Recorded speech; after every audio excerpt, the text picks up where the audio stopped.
네, 최경영의 정치본색 시작하겠습니다. 오늘 함께할 세 분 소개해드립니다. 김종욱 전 청와대 행정관 그리고 조수진 변호사, 김민아 시사평론가와 함께합니다. 안녕하세요. 네, 안녕하세요. 예, 이재명 민주당 대표에 대한 공직선거법 위반 사건 허위사실 유포했다 1심 유죄 선고가 나왔는데 뭐 벌금형 정도를 예상하다가 만약에 나온다고 하더라도 근데 이제 징역형 집행유예 나왔어요.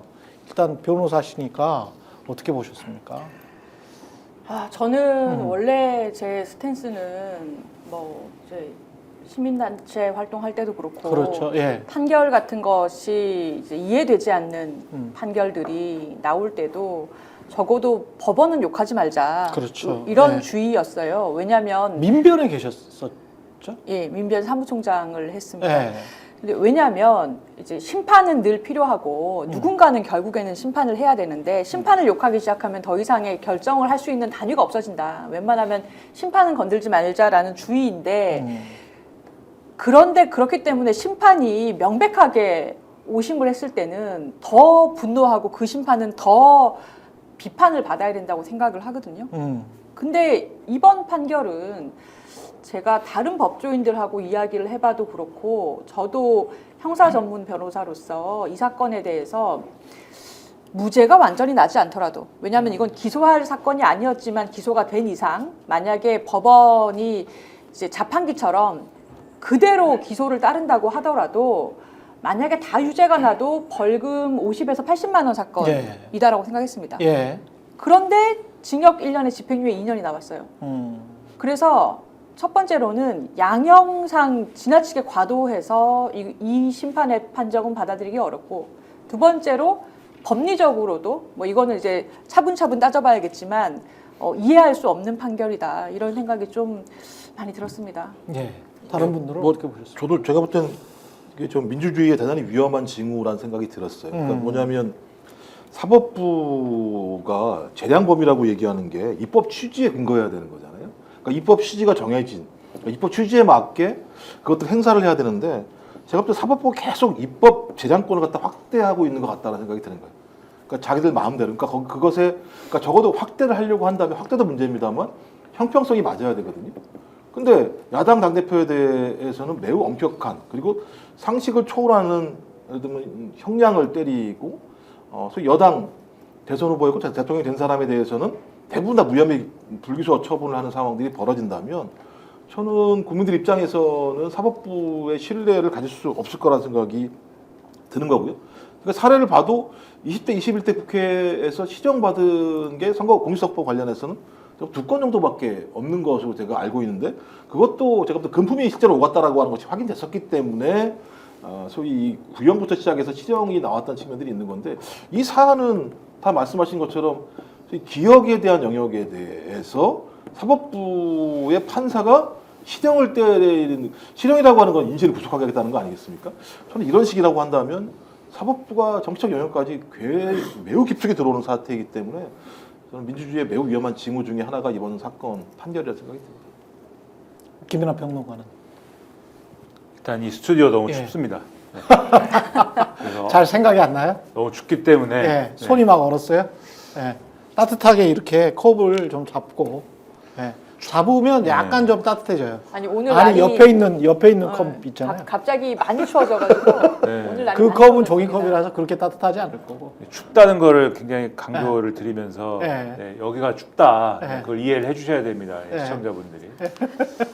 일단 판사가 이 검찰의 논리에 상당히 경도된 측면 하나, 그 다음에 그 경도된 가운데에서도 이 검찰의 취지, 그러니까 검찰이 뭘 하고 싶었는지에 대해서 그 선으로 상당히 맞춰진 것 같다 이런 생각이 들었습니다. 일단 첫 번째로 그 이제 백현동 사건 관련 발언에 대해서 이재명 대표 발언에 대해서 국정감사장에서 한 발언인데 그 국정감사장에서 한 발언에 대해서 공직선거법을 이제 적용을 어떻게 시킬 것이냐의 문제에 대해서 이제 판단을 그렇게 한 거지 않습니까?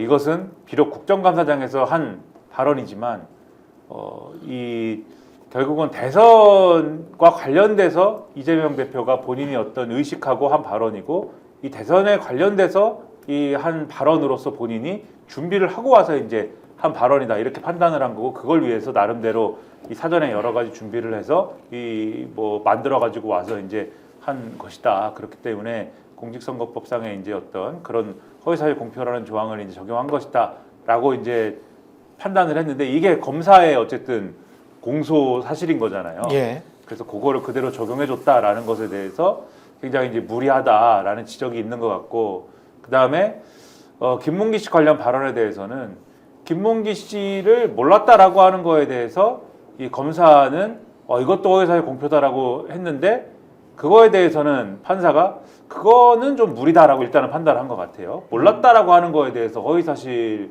공표를 적용하는 거는 무리인데 그러다 보니까 그러면 이걸 어떻게 적용할까? 그러고 끝나야 되잖아요. 몰랐다라고 하는 거에 대해서 지금 말씀하신 것처럼 그 몰랐다라고 하는 거는 주관적인 것이기 때문에 그러면 여기에 대해서 허위사실 공표다를 적용하는 건 무리다라고 판단했으면 그걸로 끝나야 되는데 그게 아니라 거기서 쟁점을 좁혀 들어간 거죠. 그런데 그 와중에 이재명 대표가 이제 소위 말하는 토크 콘서트 그 방송에서 그 얘기를 하면서 나는 김문기 씨를 몰랐다라는 얘기를 하면서 국민의힘 쪽에서는 이 사진을 근거로 뭐 골프를 쳤다는 얘기도 하던데 이 사진도 뭐 조작된 거 아닙니까? 라는 얘기를 하면서 전반적으로 어쨌든 몰랐다라는 주장을 하면서 그 얘기를 한 건데 이 사진을 가지고 골프 쳤다라고 얘기를 하는데 그것은 이 사진이 조작됐다라는 얘기를 하면 그거는 유권자들이 받아들일 때는 골프를 안 쳤다라는 얘기가 될 수가 있다라는 걸 들어서 골프를 쳤는데 안 쳤다라고 한 거는 허위사실 유포다라고 하는 논리로 요거는 유죄다라고 하는 취지의 판단을 한 거잖아요. 요거는 굉장히 적극적으로 사법부가 이 판단을 했다라는 어떤 그러한 취지거든요. 그러면은 앞서도 말씀하셨지만은 사법부가 검사 측 판단에 굉장히 경도됐다라는 거 플러스 이 검사 측이 하고 싶었던 일에 대해서 굉장히 적극적으로 판단을 했다라는 거를 볼 수 있는 사안이어서 2심에서는 제가 뭐 이거를 형량이 어떻게 된다까지는 2심에서 예측하기는 어려운 것이지만 2심에서는 이런 부분과 관련돼서는 과도한 판단이 바로잡힐 수 있는 여지가 있는 것이 아니냐 이런 생각이 좀 들었습니다. 유추의 해석을 한 것 같아요. 그러니까 실제 발언은 단체 사진 중에 일부를 떼어내 사실을 조작하였다. 나를 비방하려고 별짓을 다 하는구나. 이렇게 해석을 저는 하는 거거든요. 그리고 실제로 이제 국민의힘 박수영 의원이었습니까? 그렇게 이제 실제 사진 지금 보신 분들 많이 있을 거예요. 한 10명이 찍었더만요. 예. 한 10명이 찍었는데 그 중에서 김문기 씨와 함께 찍은 것 같은 단 4명만 찍은 것 같이 포장을 해놨어요. 사진을 단체 네. 사진인 건데 네. 그래서 앞열 있고 뒷열 있어요. 그렇죠. 보통 옆에 누가 있는지 알지만 뒷열에 그렇죠. 누가 선지 모르는 상태 일법한 단체 사진을 그렇죠. 줌을 확 당긴 것처럼 요렇게 나온 사람만 이렇게 확대해가지고 마치 네. 이렇게 4명이서 어깨동무하고 찍은 듯이 네. 이러면 누군지 사실 다 알 거 아니에요. 그러면 사실은 국민의힘 측에서 낙선을 목적으로 비방한 거 아니에요? 허위 사실을 유포한 거 아니에요? 10명이 찍었는데 4명만 찍은 것처럼 했으면 저는 역으로 그런 생각이 들더라고요. 왜냐면 저도 가끔 골프를 치니까 한 10여 년 전에 어디에서 골프를 친 분과 최근에 만났어요. 심지어는 대학원 동문이야. 근데 그분이랑 골프를 쳤다는 사실을 제가 까맣게 잊고 있었던 거예요. 진짜 있었던 일에 까맣게 잊고 있다가 정치하지 마십시오. 허위 사실 공표. 까맣게 잊고 있다가 같이 이제 사실 그 공표예요. 같은 대학원을 나온 분들이랑 같이 밥을 먹는데 우리 그때 골프 쳤잖아요 라고 하는데 10여 년 전에 골프를 쳤어. 그 사람이 그 어디 지사장으로 있을 때 골프 쳤는데 그 사람이 그 회사에 그 제약사에 다니시는 분인데 그 제약사의 어떤 상표를 이야기를 하니까 제가 갑자기 생각이 난 거예요. 그때 맞다 이분이랑 골프 쳤었다. 그냥 이 기억이라는 거는 진짜 왔다 갔다 하는 거거든요. 그리고 변호사님한테 여쭤보고 싶은 게 있는데 네. 판결문에요. 네. 발언에 호응관계라고 얘기를 하면서 좀 사실관계는 이해가 되는데 네. 그 말씀하신 그에게 이제 발언의 호응관계를 따지고 보면 네. 네가 골프를 안 쳤다라는 얘기를 하려고 그렇게 조작한 거 아니야 이렇게 얘기를 하는 거잖아요. 근데 이거는 그건 어떻게 그렇게 언론이나 국민의힘을 비판하려고 하는 목적인 것 같은데 아니 단체 사진 중 일부를 떼어내서 사진을 했다. 일반적으로 판결문에서 네. 호응 관계를 따지고 이런 판결문은 저는 처음 봤고요. 그러니까 그거는 이제 보통 국어 책에서나 쓰는 얘기지. 그쵸, 예, 그러니까 이게 그래서. 지금 김민하 평론가님 말씀하신 것처럼 한참을 이렇게 논리를 펴잖아요. 그래서 그렇게 하느라고 이 국어에 있는 용어를 따와서 좀 무리가 있는 것 같고 세 가지지 않습니까? 김문기를 몰랐다는 무죄. 그 다음에 사진이 조작된 거죠라는 건 유죄. 왜냐하면 골프 치지 않았냐. 그게 팩트인데 사진이 조작됐다는 뜻을 그거는 골프 안 쳤다는 얘기다. 쳤잖아. 그러니까 허위 사실이다. 그 다음에 국토부 협박 때문에 또 유죄. 국토부가 압박을 넣은 건 맞는데 협박의 정도는 아니다. 근데 당신 협박당했다고 하지 않았냐? 그래서 그것도 유죄. 해서 지금 사진 조작된 거죠 하고 국토부 협박 때문에 요 두 마디 때문에 지금 징역 1년 나온 거예요. 그러니까요. 그리고 이제 앞으로 선거 10년 못 나가는 겁니다. 야당 대표. 예, 지금 1심이니까 일단은요. 1심 확정되면 상으로 말씀이신 거죠. 이게 확정이 되면 그러니까 그러한 형량을 선고했다는 거예요. 아니 그리고 여기 보면 이제 판결문 양형 검토 사항이라는 게 나오잖아요. 전 잘 모릅니다만 거기에 그런 거예요. 민의가 왜곡되고 선거제도의 기능과 대의민주주의 본질이 훼손될 염려가 있다라는 점에서 죄책이 가볍지 않다. 민의가 왜곡이 안 됐잖아요. 민의가 왜곡됐다고 졌죠. 얘기하면 그러니까 이게 이겼으면 민의를 왜곡한 건데 그렇지.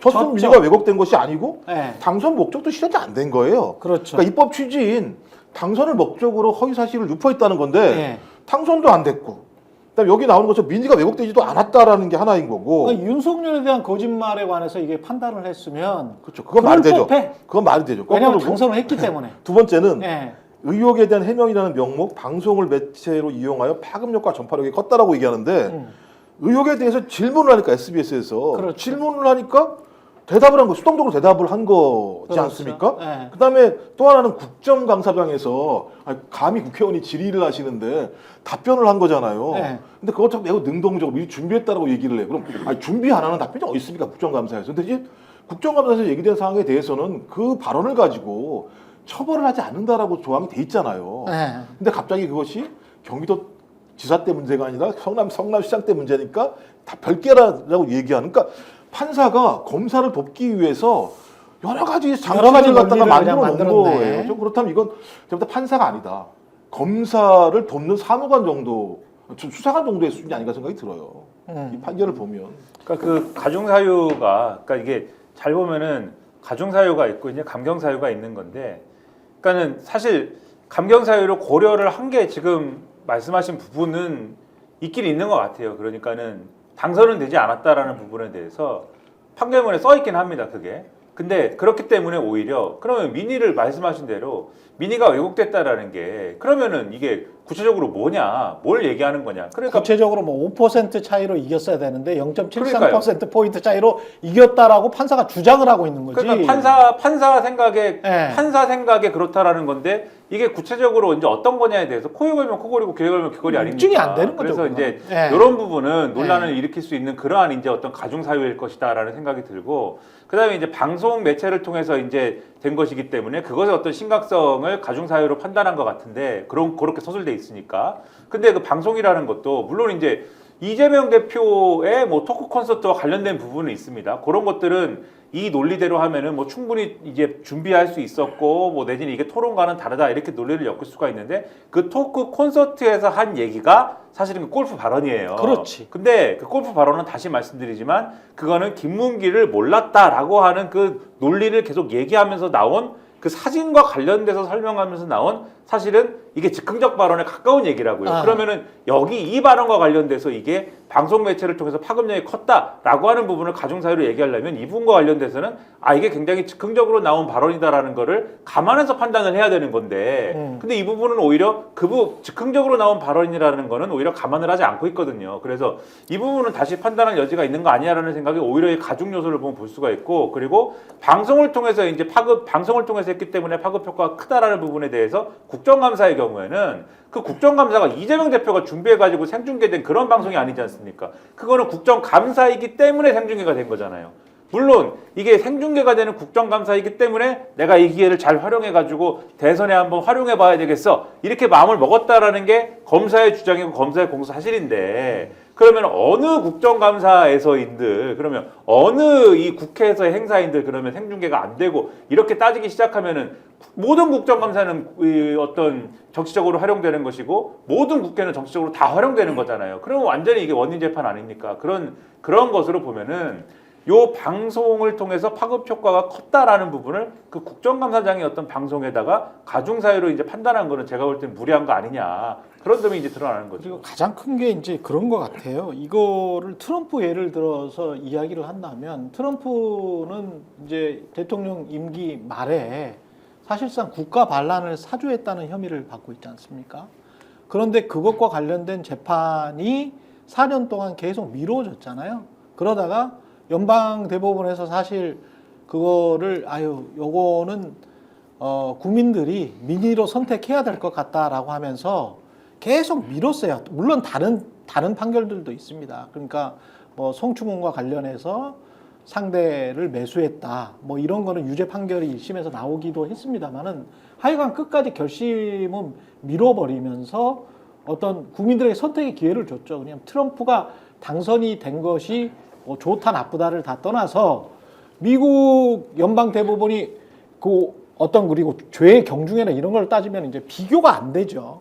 트럼프가 했던 죄 혐의와 이 지금 허위사실 유포라는 것의 죄 혐의는 뭐 훨씬 더 트럼프가 했던 행위가 만약에 사실이라면 훨씬 더 큰 행위인데 하여간 미국의 사법부는 국민들한테 기회를 준 거잖아요. 너희들이 알아서 그냥 판단을 해봐. 모르겠다. 판단을 해서 이제 트럼프는 대통령이 됐습니다. 근데 이재명 대표 같은 경우는 다른 이제 민주당 대선 주자들도 마찬가지고 다른 이제 이른바 이제 윤석열 정권과 대비되는 어떤 정적들이라고 할 수 있는 사람들은 다 마찬가지일 것 같은데 이런 식으로 기회를 박탈해 버리면 유권자는 그러면 사법부의 판사 하나가 또는 판사 3명이 대법원까지 포함해서 판사 몇 명이 판단을 하면 우리는 유권자들은 선택할 수 없는 민주주의인가? 말씀하신 아니 것처럼 무슨 민주주의가 이런 민주주의가 있지? 아니 1차적으로 지난 예. 대선에서 유권자의 판단을 받았던 거잖아요.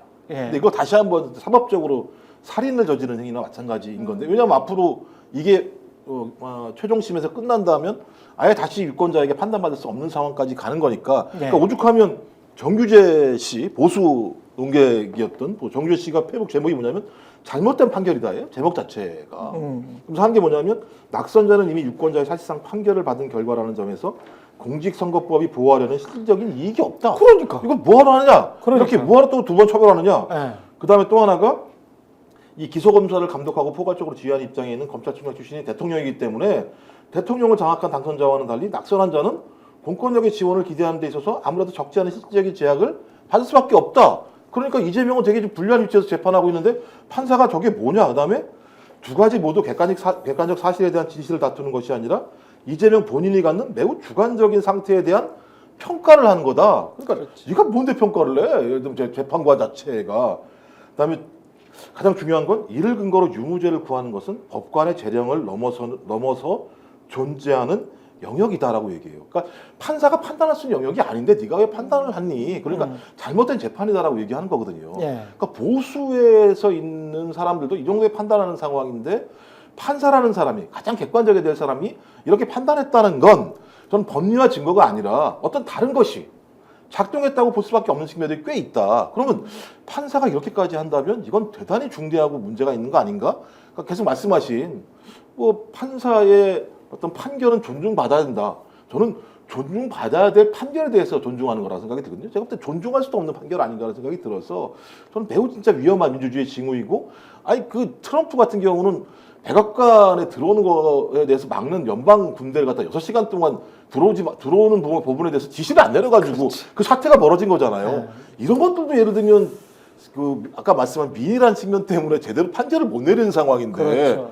기억하니 못하니 가지고 소위 대선 후보 1위인 사람에 대해서 아예 그냥 출마도 못하게 하는 판결을 소위 사법부에 있는 판사 개인이 내린다라고 얘기하는 건 얼마나 오만방자한 겁니까? 따지고 그 보면 저는 상황이라. 두 분의 말씀에 너무 동의합니다. 그러니까 저도 법조인으로서 주말 동안 한 생각이 부끄럽다는 생각을 많이 했어요. 그러니까 정치의 사법화죠. 정치의 사법화 그리고 사법의 정치화인 건데 이게 제가 요 판결 발표되는 거를 금요일 날 보자마자 이 지인들하고 다른 변호사들하고 단톡방에서 얘기했던 게 이게 일개 판사가 지금 결정할 수 있는 결정할 일인가. 수 있는 일인지가 그러니까 그 판결 선고 나기 전에 선고문이 계속 이제 실시간으로 보도가 됐잖아요. 네. 뭐 김문기는 무죄, 뭐 몰랐다는 네, 공표 짧게, 아니고 짧게. 짧게 단신 나올 때 근데 나는 말이야 이게 나도 내가 판사 될 뻔한 내가 공부 열심히 했으면 판사 됐겠죠. 그러니까 이제 그런 사람으로서 만약에 내가 저 자리에 앉아 있다면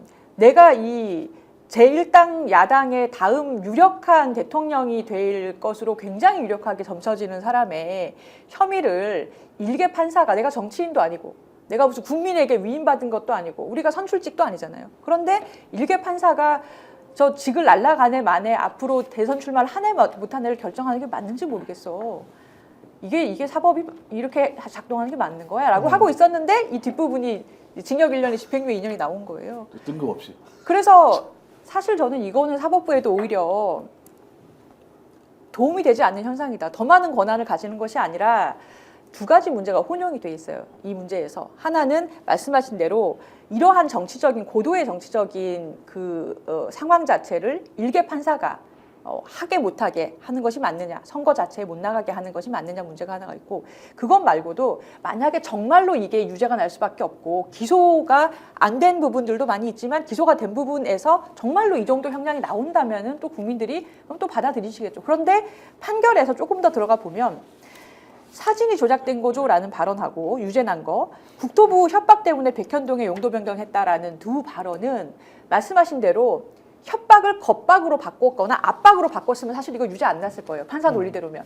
예. 협박까지 없었는데 압박이 있었지만 나중에 임의대로 하세요. 그냥 성남시 판단대로 하세요라고 하지 않았냐. 협박이 없었는데 협박이라고 표현했다는 건데 어떤 사람은 협박이라고 줄여서 표현할 수도 있고 어떤 사람은 압박이라고 표현할 수도 있어요.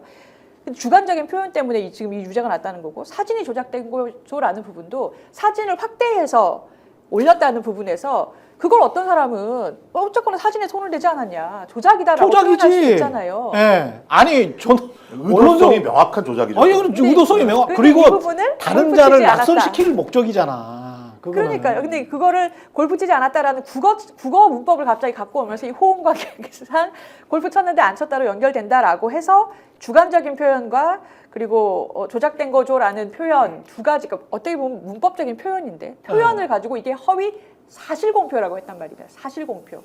예. 그리고 또 하나 이것들이 발언이 됐던 부분이 국감장이라는 부분도 양형 부분에서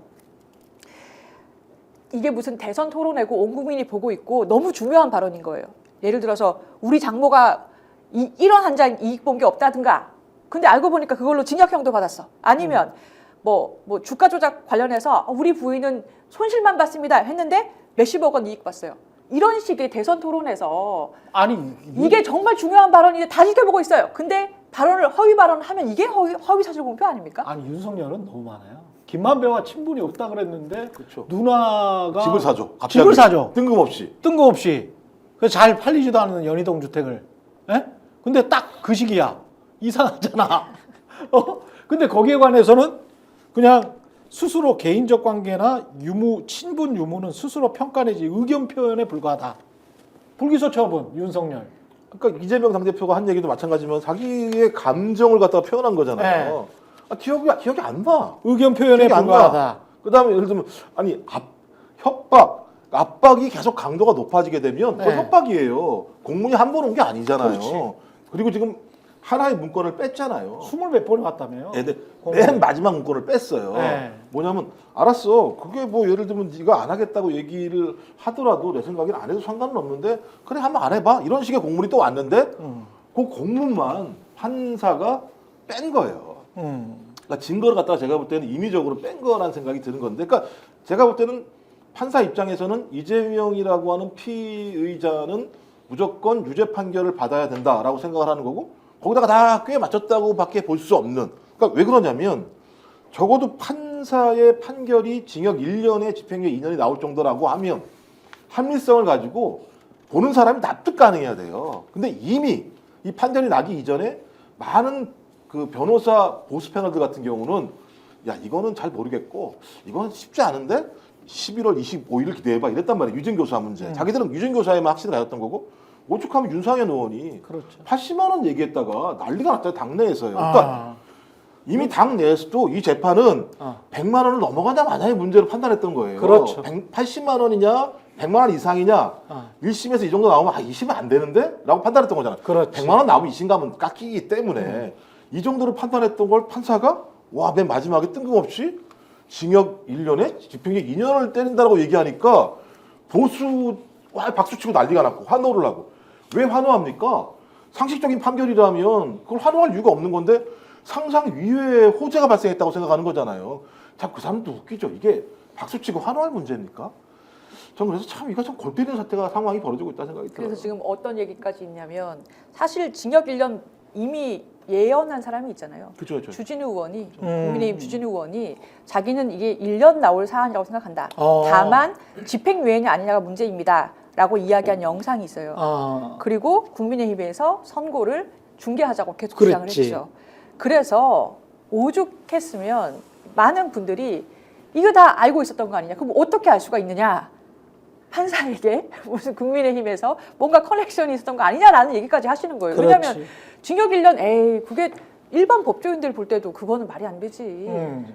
저도 사실 방송에서 벌금 80만 원 얘기를 한 적은 없어요. 이제 많이들 이제 계속 이 말씀들을 하시기 때문에. 저는 한 적이 있어. 아 그래요? 네. 근데 그 정도 나올 것 같다. 근데 나와봐야. 대부분 그렇게들 예상을 했을 네. 사안이에요. 그렇죠. 그런데 아니, 주진우 의원은 어떻게 1년 맞췄냐? 중앙일보에서도 그게 가장 가능성 있는 결과 시나리오다. 그렇게 해석을 했었어요. 중앙일보도 그랬었어.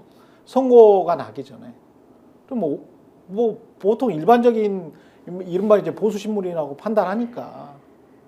그래서 저는 네. 이게 굉장히 이제 그 이례적이다라는 말씀드리고 항소심에서는 이 유무죄 부분도 아까 말씀드린 대로 주관적인 의사 표현이다라는 부분, 민의가 왜곡됐느냐라는 부분, 이제 말한 곳이 국감장이었다는 등등해서 그 부분 반영이 된다면 유무죄가 변경될 수 있지 않나 생각을 좀 해보고 또 하나는 일반적인 사법 시스템이라면 양형 부분은 시정이 될 거다. 저는 이렇게 생각해요. 근데 이게 이제 선고가 시작이고 그렇죠. 이재명 대표 지금 한 건 두고 세 건, 네 건 남아 있습니다. 그래서 사실 이게 좀 충격적이었던 이유 중에 하나도 가장 약하고 무리한 기소였다고 생각이 그렇죠. 됐던 사건이기 때문에 네.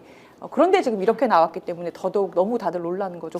그래서 하시는 말씀이 낙선한 야당 당대표가 다음에 차기 대권 주자로 가는 길을 막으려고 사법살인을 했다라는 말씀들도 하시고 지금 유튜브 댓글에 보면 그걸 한 줄로 해서 이재명은 김대중이 되었다 이런 말씀도 하시고 그렇게 보시네요, 많이들. 지금 굉장히 고약한 네. 상황을 만드는 것 같아요. 근데 이런 흐름들이 지금 말씀하신 대로 저도 이제 느낀 게 주진우 의원 징역 1년 얘기하는 거, 그다음에 뭐 곽교택 의원이 1년 얘기하는 거 인터뷰에서 막 얘기하거든요. 1년 나올 사안이다.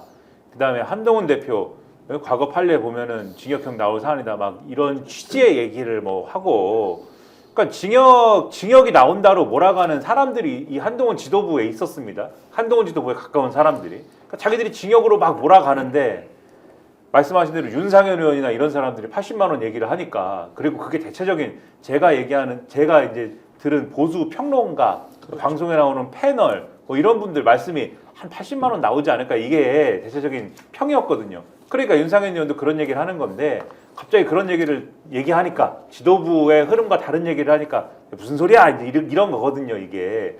근데 지도부 내지는 핵심들이 징역형으로 몰고 간 이게 이유가 있는 것 같다. 이게 지나고 나니까 그런 생각이 들고, 그런 게 혹시라도 이제 사법부와의 어떤, 이건 이제 상상의 영역입니다만, 사법부와의 뭔가 이심전심 내지는 교감 내지는 뭐 공감대 이런 거라고 하면은 앞으로의 이재명 대표가 맞닥뜨려야 될 재판이라든가 이런 것들이 지금 남아있는 게 여러 개가 있는 거 아닙니까? 위증교사도 있는 거지만 대장동, 백현동도 있는 것이고 뭐 법인카드 유용 의혹도 있는 것이고 이런 것들이 있는 거잖아요. 이게 전반적으로 이제 좀 이재명 대표한테 어쨌든 간에 뭐 물론 사법부는 엄정하게 공정하게 해야 되는 것이지만 전반적으로 어쨌든 방향이라는 게 뭐 언론으로 따지면 논조라는 게 방향이라는 게 비우호적으로 될 가능성이 있는 거 아니냐 이런 생각이 들고 그다음에 이번에 판결이라는 게 잘 보면은 이재명 대표가 그래도 어쨌든 법리상에 이제 주장해 볼 수 있는 게 김문기 씨 몰랐다라고 하는 게 주관적 인식의 영역인데 이거에 대해서 어쨌든 간에 이 검사의 이 공소 사실의 어떤 취지가 그거를 이제 유죄라고 하면 이게 이 부당한 거 아니냐라는 게 사실은 가장 주장해 볼 수 있는 중요한 논리인데 그건 이미 무죄 취지 판단을 해버린 거잖아요. 나머지에 대해서 유죄로 판단해 봤을 때 징역이다. 이 논리지 않습니까? 근데 항소심으로 갔을 때 그것이 쉽게 이제 뒤집어질 수 있는 여러 가지 이제 법적인 어떤 그런 논리 구성을 하겠지만 그거를 재판부가 받아들일 것이냐의 문제에 있어서 앞서 말씀드린 것처럼 비우호적인 환경이 사법부에 조성돼 있다라고 할 때 그 법적인 이 공방이 쉽지 않을 수 있다라는 걸 지금 예고하고 있는 것 같거든요. 그래서 이런 것들을 공략을 잘해야 된다 이런 생각이 들고 그다음에 한동훈 대표 얘기가 그래서 지금 고약한 방향으로 가는 것 같아요. 뭐라고 그러냐면은 지금 뭐 법정 구성 막 이런 얘기를 함부로 하지 않습니까? 이거는 웬만하면 함부로 하면 안 되는 얘기지 않습니까? 법정 구속 위증교사에서의 법정 구속 얘기를 막 하는데 그런 얘기를 하면서 지금 모든 야당으로의 흐름을 다 끊어내려고 하는 거잖아요.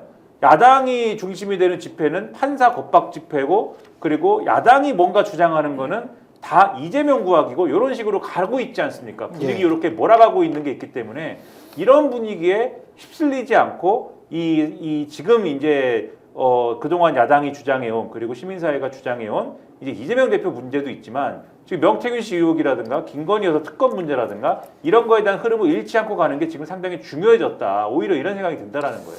맞습니다. 그게 이제 그 민주주의 전체 위기로 봐야 될 것 같고요. 그게 이제 분리시키려고 하는 것 같은데 지난번에 서초동 집회 조국 수호 검찰 개혁할 때 검찰 개혁에는 대부분의 국민들이 동의를 했다라고 생각하는데 그때 이제 막 어떤 정경심 교수 관련해서 이런 어떤 보도가 나오고 막 보도가 쏟아졌잖아요.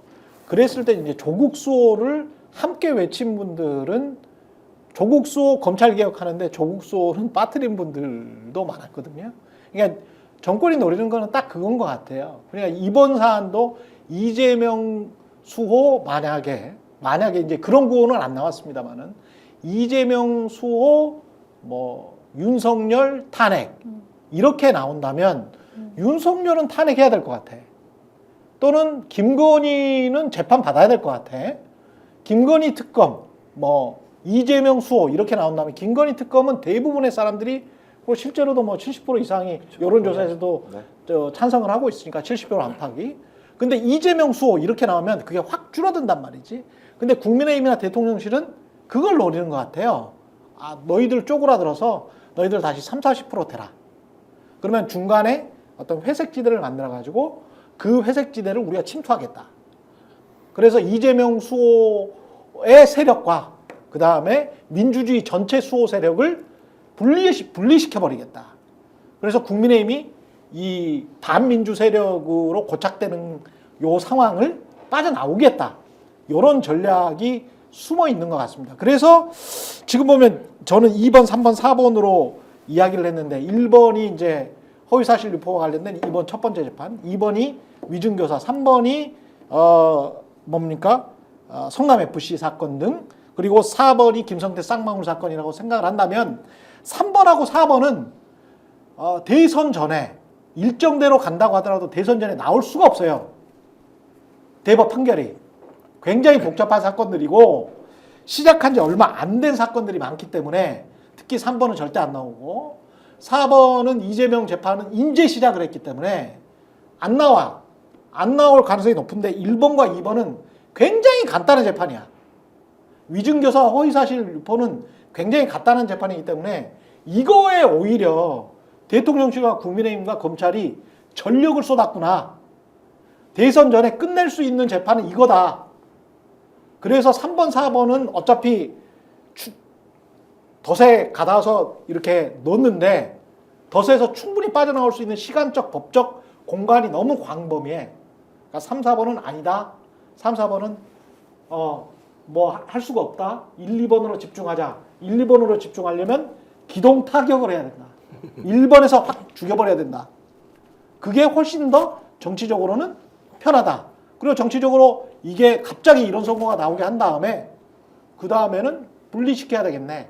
민주주의의 위기를 느끼는 뭐 교수들도 시국선언 많이 하고 지금 그랬잖아요. 그래 전체적으로 민주주의 위기를 느끼고 있는 시민사회 진영과 이재명 그 지지하는 세력 이거를 분리시키겠다. 그래서 이제 나오는 게 자꾸 그 당에서 탈당한 전병헌이랄지 이런 사람들이 이제 인터뷰를 하더라고요. 인터뷰를 하면서 이재명이 위기다. 이꼴 민주당이 위기다. 이렇게 이야기를 하면서 민주당을 갈아치워야 된다. 이런 식으로 이제 적정 분열을 만드는 그런 상당히 영리한 전술입니다. 상당히 영리한 전술이에요. 근데 이제 그거를 아주 기동전으로 지금 하고 있다. 저는 그렇게 판단을 하고 있습니다. 네. 이제 어느 정도 보이죠? 새로운 시각이네요. 네. 왜냐하면은 제가 갑자기 소름 돋았는데 제가 주말에 이제 집에 일이 있어서 제가 대구 출신이지 않습니까? 제가 또 이제 본 뼛속 깊이 TK인데 근데 대구에 집에 갔더니 그래서 사람들을 만났는데 그 윤석열 대통령 윤석열 후보 찍었던 분이에요. 그리고 계속 굉장히 보수적인 분인데 이분 일단은 윤석열 대통령 욕을 좀 하시고 요새 대구 사람들이 굉장히 안 좋아한다. 그렇지. 윤석열 그 XX로 이렇게 얘기를 지칭을 하시면서 걔가 잘못해가지고 지금 보수가 난리가 났다 이런 얘기 하시면서 또 하나가 그런데 법원 선고 때문에 이재명이 되겠어. 그쪽에서 가만히 있겠어? 야 이거 되게 위기다. 이런 얘기를 하시는 거예요. 그렇지. 오히려 이 판결 때문에 이재명이 되겠냐? 나 진짜 그 꼴은 못 보는데. 이런 얘기를 하더라고요. 그러니까 이게 중간층이 또 생기는 효과가 생긴 건 맞는 것 같아요. 네. 만약에 이렇게 지금 분석하신 거에 제가 뭐 그냥 잠깐 몇 명 만난 거에 불과하지만 이런 현상이 계속 간다면 이게 기존의 회색층들, 회색지대에 있는 사람들 있잖아요. 회색지대에 있는 사람들이 이거는 국민의힘은 도저히 안 되니까 다음 대선에서는 국민의힘은 지지할 수가 없어 라고 하는 그거를 지금 막고 있는 거예요. 국민의힘은 지지할 수가 없기 때문에 선거에 안 나가든지 아니면은 민주당 후보를 지지할 수밖에 없다. 이제 과거로 따지면 이제 네. 저 촛불 탄핵 이후에 안철수 지지층 같은 거라고 얘기할 수 있겠죠. 그렇죠. 그러니까 이제 문재인, 안철수, 그다음에 이제 말도 안 되는 탄핵 집안에서 나온 홍준표 이런 게 있었습니다만 실제로 어느 순간부터는 문재인 대통령보다 더 높은 지지율이 나오는 경우들도 있었었거든요. 안철수에 대해서. 그러니까 그것은 예를 들면 제3의 어떤 새로운 대안들을 요구하는. 그러니까 촛불로 보수 진영이 어떤 몰락했지만 그렇다고 예를 들면 민주당이 집권한다고 해서 그게 좋은 거냐라고 하는 판단들을 만들어냈던 측면들이 분명히 있는데 저는 이제 지금도 말씀하신 그런 가능성에 대한 말씀을 하시는 거잖아요. 저는 이미 많은 유권자들이 충격을 받았다는 생각이 들어요. 아니 이런 거 가지고 이재명 당대표에 대해서 이런 판결을 내릴 수 있어? 매우 충격적이라는 생각이 들고 말씀하신 여러 가지의 어떤 이야기들, 주장들, 비판들이 나올 거라는 생각이 드는데 저는 여전히 이건 잔불이라는 생각이 들어요. 이유는 뭐냐면 그때는 박근혜라고 하는 대통령이 사라진 공간입니다. 지금은 실제로 윤석열이라는 대통령이 존재하는 공간이거든요. 이 윤석열이라는 이 대통령을 몰아내거나 정치적으로 죽이지 않는 이상은 정권교체가 불가능하다는 판단을 하는 유권자들이 훨씬 더 많을 거라는 생각이 들어요. 그래서 말씀하신 건 잔불들이잖아요. 그 잔불들. 그렇죠. 잔불들을 빨빨 꺼야 되는 측면들이 분명히 있는 거죠. 전 그래서 지금 상황을 보면 뭐 여론조사 앞으로의 상황을 봐야 되겠습니다만 일단 여론조사 꽃에 보면 탄핵에 대한 지지율은 계속 그 상태를 유지하거나 올라가고 있는 그렇죠. 상황이다. 그건 별개야. 네, 별개죠. 네. 그다음에 이제 또 하나의 상황이 그럼 민주당에 대한 지지율이 떨어져야 된다. 그런데 리얼미터나 여론조사 꽃에 의하면 민주당에 대한 지지율은 떨어지지 않았다. 근데 리얼미터는 거의 반영이 안 됐습니다만 여론조사 꽃은 반영이 됐어요. 왜냐하면 금요일날 토요일날 여론조사를 했었기 때문에 근데 이제 이번 주에 쭉 나오는 걸 봐야 되겠죠. 말씀하신 것처럼 민주당에 대한 지지율이 하락 국면으로 가게 되고 국민의힘의 지지율이 집결하게 된다면 소위 중간층에 있는 분들이 이 부분과 관련해서 다른 판단할 수 있는 가능성들의 공간이 열리는 측면들이 그렇죠. 분명히 있죠. 근데 저는 지켜봐야 되겠습니다만 저는 지금 상황에서는 윤석열이라는 존재가 여전히 권력을 가지고 있다는 측면에서는 그때랑은 좀 상황이 들리다. 아니 그럼에도 불구하고 앵커께서 말씀하신 부분에 대해서 우리가 조심해야 될 측면들 분명히 있는 근데 이게 예. 공격 국민의힘 입장에서 이제 공격 포인트에 이런 뭐 부분도 있겠지만 제가 볼 때는 방어 전략 내지는 복구 전략입니다. 사실은 요게. 그러니까 지금 국민의힘의 최대 걱정거리는 윤석열 대통령으로 인해서 그리고 그것으로 인해서 윤한 갈등이 불거짐으로 인해서 그래서 보수 유권자층이 이 분열하고 그걸 통해서 윤석열 대통령의 국정수행 지지율이 폭락을 하고 그래서 지금 레임덕일이 드드덕일이 나오고 그런 상황이 계속 지속이 되면은 한동훈 대표도 자기의 미래를 장담할 수가 없고 이 상황이 이제 악순환이 되는 거잖아요. 예. 그 상황이 지금 문제인 거지 않습니까? 근데 계속 한동훈 대표가 뭘 주장을 했냐면은 윤석열 대통령한테 변해야 된다, 변화를 해야 된다, 쇄신을 해야 된다 이 주장하면서 뭘 주장을 했냐면은 이제 이재명 대표의 1심 선고를 시작으로 해서 그 다음부터 뭔가 이제 변화가 이루어질 텐데 그 변화가 되기 전에 그 변화가 이루어지면서 여러 가지 이제 정치에 실망을 느끼고 민주당에 실망을 느끼고 뭐 이런 사람들이 막 나올 텐데 그때 우리가 뭔가 나아진 모습으로 돼 있어야 그래야 이제 뭔가를 우리가 주장할 수 있지 않겠습니까? 뭐 이런 논리를 가지고 막 윤석열 대통령이 공격을 했거든요. 이전 상황을 보면은. 근데 그 얘기가 뭐 진심이다 이런 게 아니라 그 얘기에 이 잠복되어 있는 논리를 잘 생각을 해보시면 그러니까 이 선거 나오기 전에 일단 우리 상황 정리해야 된다 이 얘기 아닙니까 결국은. 근데 그 얘기는 뒤집어 얘기하면 뭐예요? 1심 선고가 일단 나면은 이 난리가 날 것이다를 예측했다는 거 아닙니까? 그러니까 요게 무슨 얘기냐? 결국은 뭔가 윤석열 대통령하고 한동훈 대표하고의 어떤 요런 이제 그동안의 어떤 들이받고 뭐가 안 되고 이런 관계들이 이 이재명 대표의 1심 선고를 기점으로 해서는 이후에는 그런 관계는 이제 없는 거고 뭔가 단결을 하고 보수층에 대해서 저것 봐 저쪽은 이재명 대표 징역형 나오는 사람이야. 그러면 우리는 어떻게 되냐면 이제는 단결해가지고 저 징역형 나오고 민주당 저렇게 부적절한 정치 집단이기 때문에 우리가 뭉쳐가지고 민주당으로 정권 넘어가는 거에는 막아야 해. 민주당으로 정권이 어떻게 넘어가는 거냐? 윤석열 대통령이 탄핵당하고 그렇게 돼갖고 이재명 정권 들어서는 게 정권 넘어가는 거지. 막읍시다. 이렇게 하면서 지금 결집시키는 거거든요. 그래서 한동훈의 워딩이 뭐냐? 민주당의 집회는 뭘 요구하는 겁니까? 김건희 특검을 요구하고 명태균 게이트에 대한 어떤 뭔가를 요구하고 이런 거잖아요. 근데 그 집회를 어떻게 규정합니까? 판사 겁박 집회고 이재명 지키기 집회라고 지금 규정을 하는 거잖아요. 실제 그 집회에 들고 나온 팻말에 이재명 지키자라고 써 있습니까? 안 써 있습니다. 그렇게 주장을 안 했잖아요. 그렇지. 근데 그 이전부터 계속 그거는 판사 겁박 집회라고 주장을 해요. 그렇지. 왜? 그렇게 규정을 함으로써 자기들의 정당성을 얘기하기 위해서. 저 집회는 판사 겁박 집회고 그 전에는 또 뭐라고 그랬어요? 탄핵이라고 얘기했지 않습니까? 이 사람들이 원하는 그림이 뭔지가 보이는 거예요. 그리고 여기에 플러스 알파 혹시라도 윤석열 대통령이 탄핵될 수 있겠지. 그리고 그 정도의 문제 제기를 우리는 해야 돼라고 생각하는 일부 중도층에 가까운 유권자층이 있을 수가 있잖아요. 그 집회에 참여할 수도 있는데 그 사람들을 끊는 거죠. 그 집회에 가는 건 뭐냐? 이재명 대표에 대해서 판결할 수 있는 판사를 겁박하는 집회이다. 그것은 이재명 대표에 대한 형량을 높이는 어떠한 행위에 해당하는 그러한 나쁜 일인데 예. 거기에 참여하는 거다. 이걸 끊는 거죠. 그렇지. 이러한 메시지 전략이고 그거 결국은 민주당의 유권자층이나 무슨 이 중도적인 유권자층의 행위에 대한 어떤 접근이라기보다는 결국은 보수층 뭉쳐라. 요걸 지금 하고 있는 거예요. 그렇게 영끌해가지고 윤석열 대통령 국정수행 지지율 한번 30% 근처까지 가보자. 일단 복구하자. 이것이다 지금. 예. 광고 잠시 보시고 지금 그 여론 조작을 사실상 윤석열 캠프가 직접 한 거 아니냐라는 뉴스타파의 보도가 나왔고요. 여러 가지 보도들이 지금 굉장히 많이 있는데 이거 법적으로 따지면 전부 다 불법일 것 같은데 만약에 사실들이 확인되면 잠시 광고 보고 뒷이야기 이어가겠습니다. 아니 왜 아직도 3년간 같은 통신사 인터넷 계속 쓰고 계세요? 인터넷 가입 시 48만원 무신 경종 시 추가 혜택이 주어집니다. 인터넷 비교원 통해 인터넷 가입하고 지인에게 홍보해주세요. 지금 몽고에 인터넷 비교원 검색 후 3초만에 감동 행복 비교해보세요. 인터넷 비교원. 인터넷 가입 혜택을 비교하느라 시간 낭비하고 계시는 분들에게 3년마다 가입만 해도 현금 사은품을 주는 인터넷 비교원을 소개합니다. 인터넷과 휴대폰 그리고 가전제품 렌탈을 비교원을 통해 가입할 때 최대 48만 원, 알뜰폰 또는 휴대폰을 통신사만 변경해도 최대 30만 원, 정수기 렌탈 최대 30만 원, 총 최대 108만 원의 현금 혜택 받으실 수 있고요.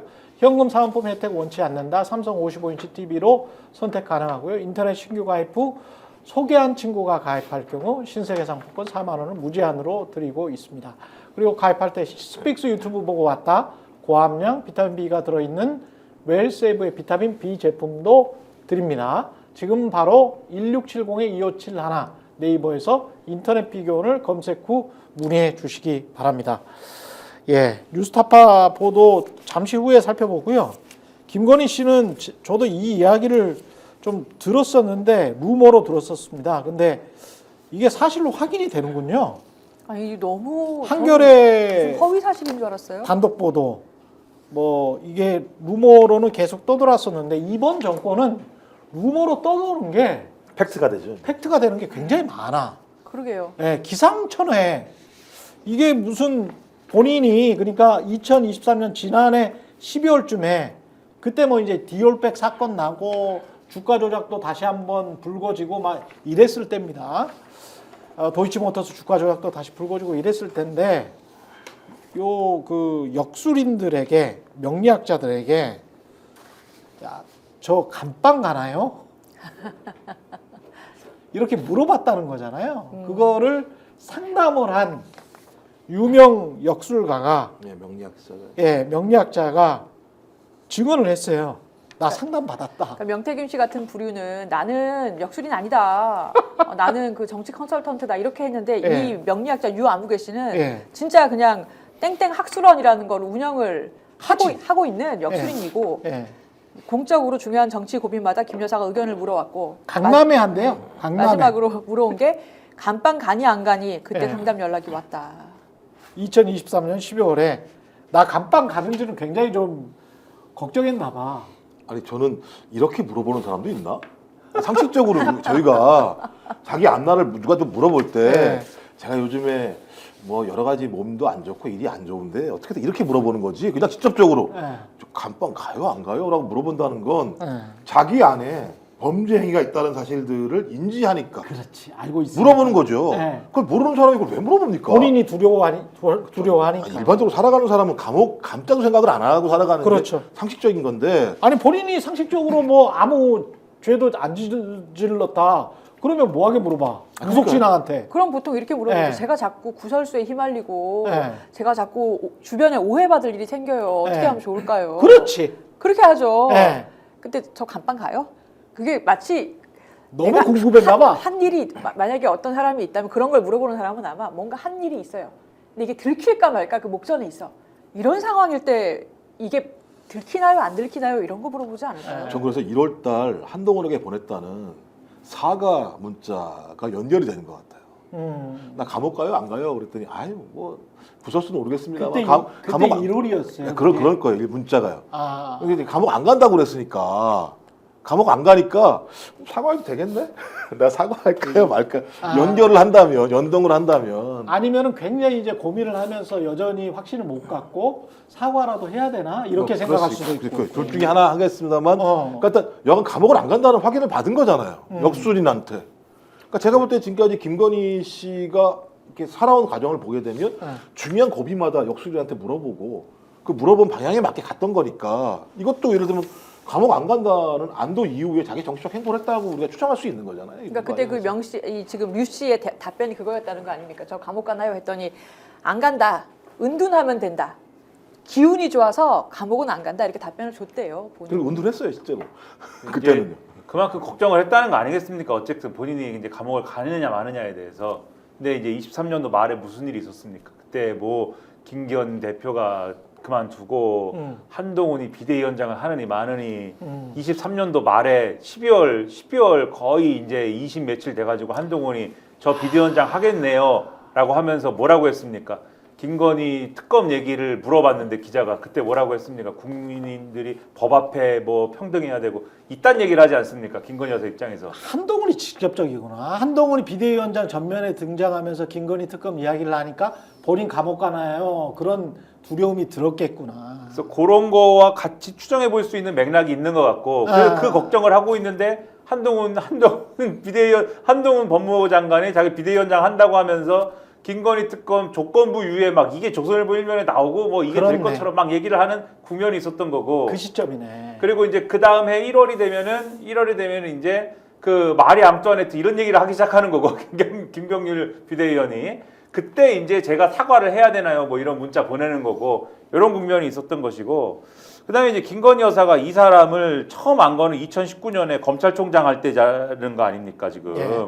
검찰총장 할 때 유튜브 보다가 알았다는 거 아니에요? 이런 예. 사람이 있다는 걸 알고 그때 연락을 해서 아크로비스타 자택에서 처음 알았다. 예. 그때 사주풀이하면서 좋은 만남을 받고 이후에 만남을 갖고. 예, 최소 5-6번 예. 상담을 해줬는데 예. 자동 삭제 타이머가 설정되어 있는 텔레그램 채팅방을 통해서 상담을 했다라는 예. 거고 그 다음에 이런 분들이 이분이 지금 한 명 있는 것 같지 않고 이분이 얘기를 하는 걸 보면은 이렇게 얘기를 해요.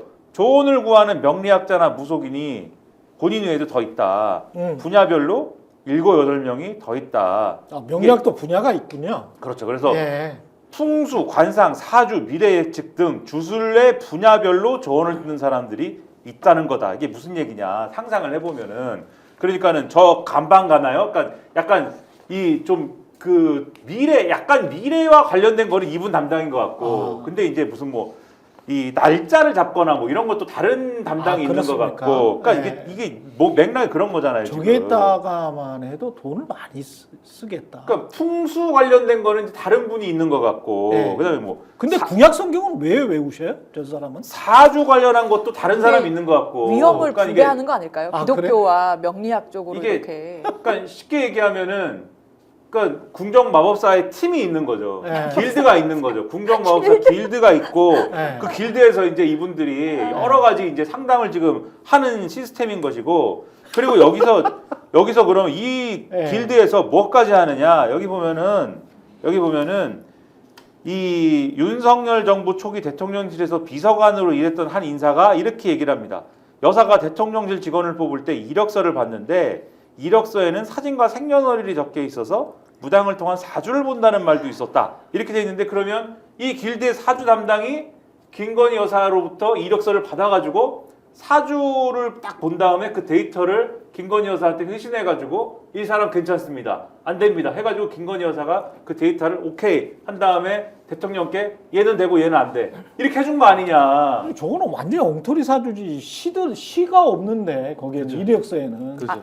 아니, 만약에 봤다고 하더라도. 맞아요. 아니, 그리고 이게 네. 지금 7-8명이 분야별로 있다는 게 굉장한 문제인 게 네. 국정농단이에요. 네. 뭐냐면 개인적으로 본인 간방 가는지 안 가는지 전 보세요. 100번 봐도 되고 1000번 봐도 됩니다. 본인 돈으로 그냥 보세요. 그런데 국정을 우리가 뽑은 사람은 대통령이고 대통령이 그럼 국무위원 임명하고 비서관들 다 임명해가지고 비서실 통해서 공적으로 처리할 일을 대통령 부인이 어디 가서 뭐 무슨 분야 관상 보고 뭐 보고 풍수 보는 사람들한테 가서 중요한 고비 때마다 이거 이렇게 할까요? 이 사람 뽑을까요? 말까요?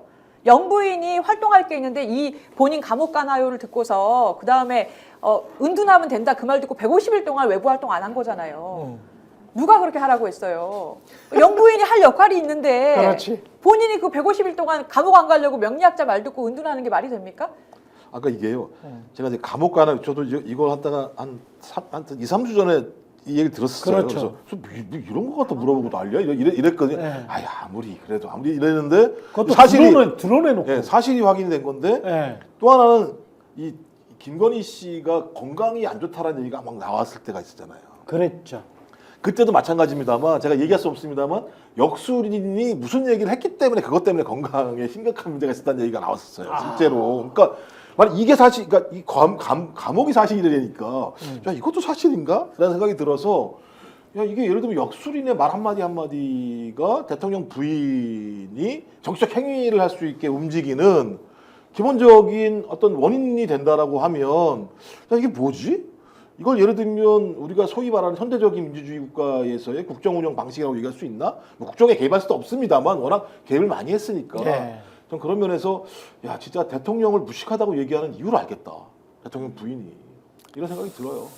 예, 김건희 씨는 계속 국정에 개입을 했다라는 그런 의혹들이 계속 나오고 있고, 그리고 윤석열 후보는 경선에 개입했다 그런 이야기들이 이제 계속 나오고 있고, 그 과정에서 이제 불법이 있었다 그런 이야기들이 나오는데요. 요거 하나만 짚을게요. 그러니까 단톡방 만들어서 여론 공작을 했고 상대 후보를 비방하는 게시물을 유포했다. 그런데 그 단톡방이 공식 캠프 조직이었다라고 확정적으로 이제 뉴스타파가 보도를 했단 말이죠. 왜 근거가 뭐냐? 그 단톡방과 관련해서 이런 단톡방이 공식 캠프에 있는 거 아니야라고 오마이뉴스가 보도를 대선 전에 하니까 당시에 공식 캠프에서 정책본부에서 오마이뉴스 단톡방 오마이뉴스 단톡방 보도 관련해서 대체 대화방 등 주의 요청 이렇게 돼 있단 말이지. 대체 대화방을 만들고 그리고 앞으로는 조심하자. 그게 전략조정회의 결과 보고 정책본부의 2022년 3월 2일 결과 보고에 문서로 나와 있으면 그냥 역으로 우리가 간단하게 정말 논리적으로 합리적으로 그냥 나오잖아요. 단톡방이 있었고 쟤네들이 관리를 했는데 오마이뉴스가 이거를 보도를 하니까 대체 대화방을 만들고 주의하자. 앞으로는 3월 10일 선거까지 이렇게 돼 있지 않습니까? 그러면 이거는 다 불법이잖아.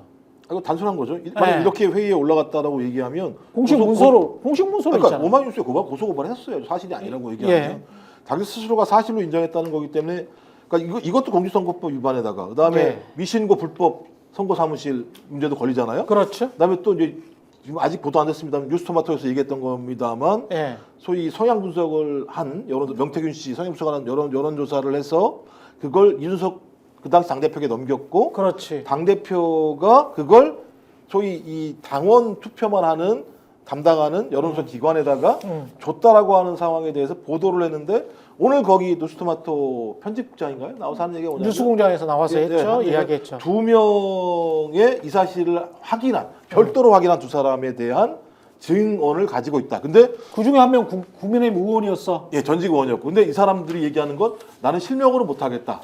익명으로 얘기해도 상관없다라고 얘기했다는 거예요. 그러니까 그게 윤석열 후보하고 홍준표 후보가 당내 경선할 때 경선에서 당원들 여론조사가 조작될 가능성이 있다. 조작됐을 가능성이 있다. 지금 그 얘기죠. 아니 그러니까 데이터를 그러니까 성향을 파악한 데이터를 이준석 당대표에게 전달을 했고 이준석 당대표는 여의도 리서치 연구소에 당원들 책임 당원들 투표하는 담당하는 조사기관에다가 그걸 넘겼다. 그렇지. 라고 하는 부분에 대한 증언을 익명으로 다른 루트로 2명에 대한 증언을 확보했다. 이 사람들은 실명으로 못하겠다. 익명으로 하겠다고 얘기를 했다. 그래서 우리는 다시 한번 요청한다. 당신들이 계속 익명 얘기하는데 계속 그렇게 하면 나 어쩔 수 없이 실명으로 보도할 수밖에 없다. 그러니 부탁인데 실명으로 얘기해달라. 이거야말로 이제 경선을 조작해버린 거예요. 그러니까 원인부터가 시작된 거죠. 그러면 제가 볼 땐 윤석열 지금 대통령은 시작부터 불법으로 시작됐어. 중간에도 온갖 공직선거법 위반을 통해서 대통령이 됐다는 것이 확인되기 때문에 제가 볼 때 이 정도라면은 탄핵의 사유 정도의 문제가 아니고요.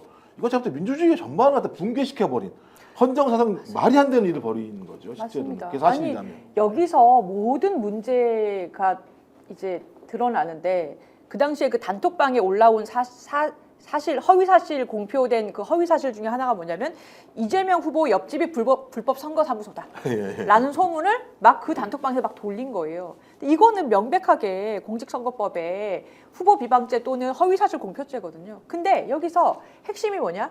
이렇게 공식 보도가 되고 이렇게 여러 가지가 드러나도 기소가 안 되는 거예요. 수사도 안 되고. 그러니까 지금 모든 분들이 검찰개혁을 얘기를 하는 거잖아요. 여기까지. 그거는 저 보도가 나오면 좀 더 자세히 살펴보기로 하고 여기까지 하겠습니다. 최근의 정치본색이었고요. 김종욱 전 청와대 행정관, 조수진 변호사, 김민아 시사평론가와 함께했습니다. 감사합니다. 스픽스는 말하는 언론입니다. 대세는 유튜브, 그중에서 스픽스. 좋아요, 댓글, 구독, 알림 설정. 여러분이 저희를 사랑해 주시고 우리가 여러분을 사랑하는 4가지 방법입니다.